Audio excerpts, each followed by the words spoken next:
abbiamo un ultimo speaker, è uno speaker della LUISS, di questa comunità, ed è lo student speaker che ha vinto un contest. Il contest chiaramente è stato fatto in lingua inglese, perché la LUISS è una comunità multilingue con tanti studenti internazionali, e quindi questo intervento sarà in inglese, e credo sia anche una cosa preziosa, perché alla fine quanti TED che abbiamo visto in una lingua che non è la nostra ci hanno ispirato, e chissà, magari in futuro potrà valere lo stesso per questo intervento. Lei si chiama Gemma Cito, è pugliese, 19enne, al primo anno in giurisprudenza, e la chiamo qui sul palco.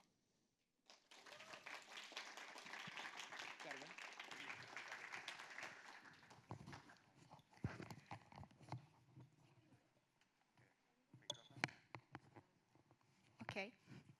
Hello, everyone. I have a confession to make. I hate driving. And I'm sure one of you there in the crowd must be thinking, I love driving. It is so relaxing for me. It is not for me. I start shaking every time I put my hands near the steering wheel of my car, and I start panicking because I constantly feel like other cars are coming at me and I can't do anything to avoid it. I have another confession to make, maybe even worse, which I might regret sharing with you, but that's a future me problem. I never learned how to ride a bike. I actually did learn once. I was able to do it in the countryside of my hometown in the south of Italy. And when I finally felt ready to take on the streets, I failed. Again, I was scared to death of other cars. But if there is something that I'm good at, it is ruminating. I am an overthinker. I've mastered the technique. And I will never forget what my driving instructor, a really patient man, told me right before my driving test. He said, remember, don't let your fears dominate you. I couldn't help but to ask myself why I let my fears dominate me, because I feel like I'm constantly panicking, whether I'm trying to drive a car or ride a bike. And the answer came pretty rapidly to mind. It's difficult to keep your balance if you're scared of your surroundings. I do yoga. I attend all my classes, even go out on the weekends. I don't drink, I don't smoke. Despite all this, I constantly feel like I'm driving a derailed car. Now, my therapist says that I have some slight problem with the belief I can always keep everything under my control. That's an exasperation of the concept, I think. But I must admit that I am trying to keep control all of the time, and I keep failing. I'm sure you all remember at least one moment in your life when you felt like you were losing your balance, when you felt like you were losing all of your certainties and permanently changing. If you ask me, I specifically remember it, the day my life changed forever. So, story time. A pretty unhappy story, not so tragic, but it's always been to me, and I think it starts in an ironic way. Apparently, one of my classmates of the time had decided that I was a bully. They decided that I was a violent person, like it is something that you could decide overnight.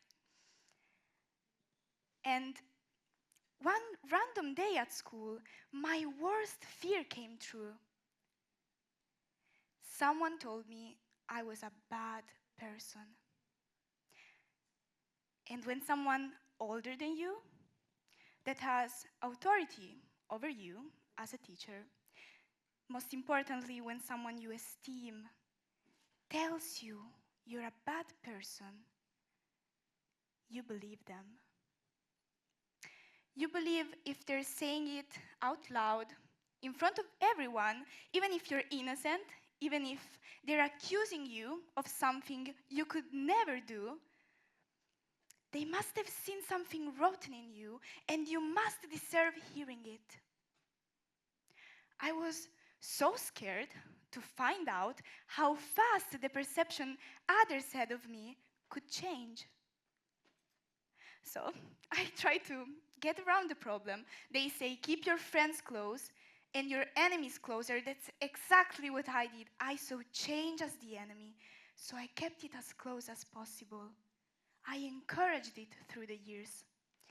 Because change will eventually find us. But I thought if I could anticipate it, precede it, beat it to the punch, then it would find me eventually, but it wouldn't find me unprepared.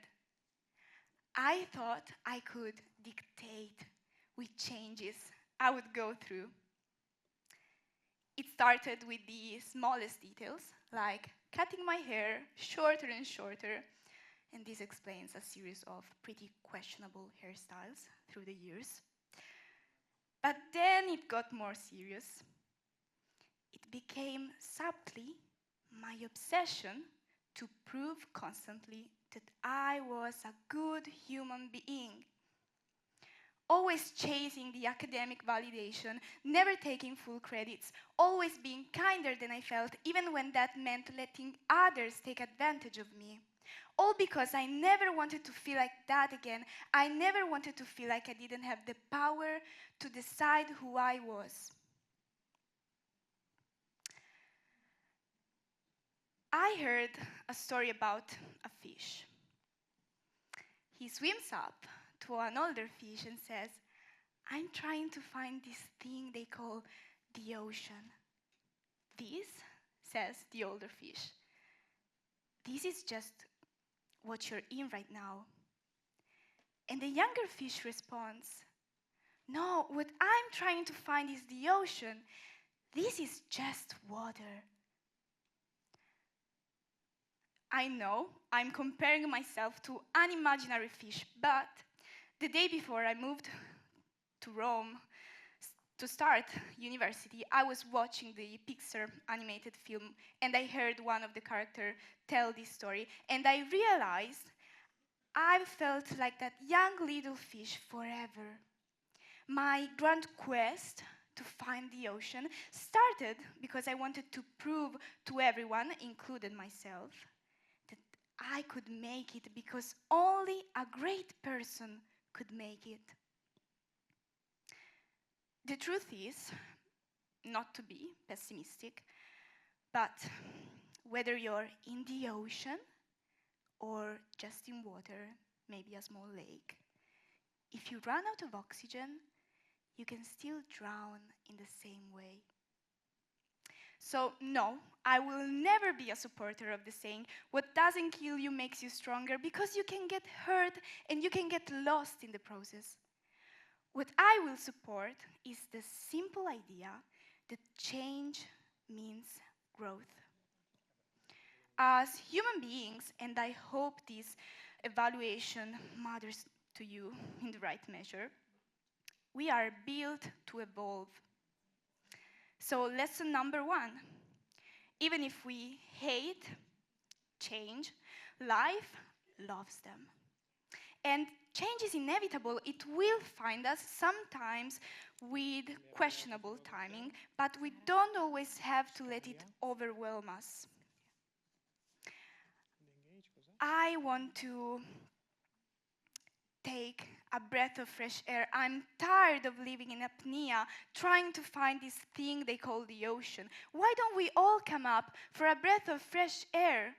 It's up to us if we want to keep our head underwater or if you want to come up, take a breath of fresh air, maybe even raise a hand and ask for help.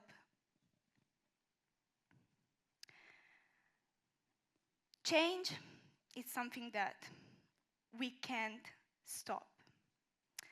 But we must find gratitude in change. It's the first step to let go of our quest to find the ocean. We have to abandon the fear of the unknown and embrace it. I'm tired of fighting change. Has someone ever told you you've changed? And if so, have you ever noticed that disappointed look on their faces as they were saying it?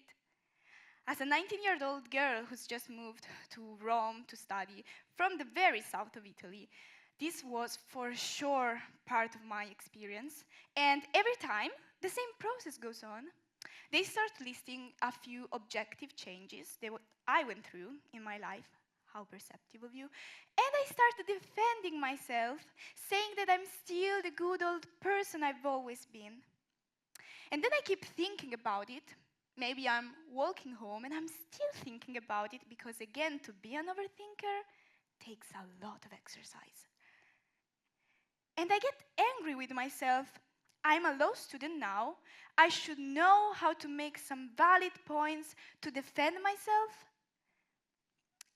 And then it hits me. I didn't have to defend myself. Because saying someone they've changed simply isn't an accusation. And maybe I should have just responded by saying, thank you. I must thank that person that told me I was a bad human being, because they taught me that no matter how fast the perception others have of me can change, I will always be able to hold on to the things that make me me. I am a brave person, I am gentle, I am an empathetic person, but most importantly, I am a young woman of strong values, which include never letting others feel like they can speak their truth, never letting others feel like they can defend themselves, feel like they can't argue or even change the rules of the game if they find them unjust. So yes, I must admit, for intellectual honesty, that I still struggle with accepting the fact that I can't plan my life years in advance, or that I will never be one of those people that love driving, and I will never be able to ride a bike, probably. But what I will accept is that change is a necessary, natural, constitutive element of our nature.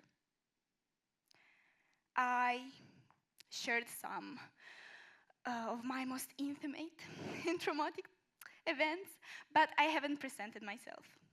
My name is Gemma, which in English would be translated with the word gem, which we all know to be something rare, precious, and brilliant. I like to think we could all be seen as gems. We come in the world with 1,000 different facets. We come in different shapes and colors. Each one of us, as an individual, gives to the world the beauty of their mesmerizing uniqueness. But in order to find beautiful things, like gems, you have to dig deep. In order to meet myself deeply, I must change even an infinite number of times. So, lesson number 2. We must be brave enough to reinvent ourselves every time a new light hits us. I mean, who prefers a black and white world anyway? Thank you.